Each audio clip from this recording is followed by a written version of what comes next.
ముఖ్యంగా నేను దేవుని మందిరంలో గడపడానికి చాలా ఇష్టపడతాను. ఎందుకంటే అక్కడ మనం ప్రశాంతంగా ప్రార్థన చేసుకోవచ్చు. నువ్వు ఎంతసేపు దేవుని సన్నిధిలో గడుపుతావో అంత శక్తి, అంత అభిషేకము నీ మీదకి దిగుతా ఉంటుంది. ఎవరిలో పడుకోవడం నాకు ఇష్టం ఉండదండి.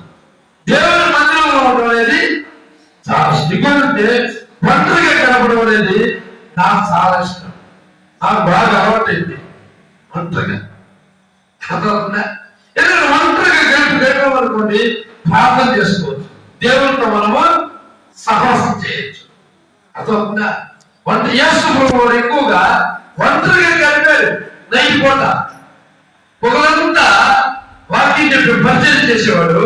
రాత్రి మాత్రమే చేశాడండి ఒంటరిగా మేలుకొని ప్రార్థన చేశాడు.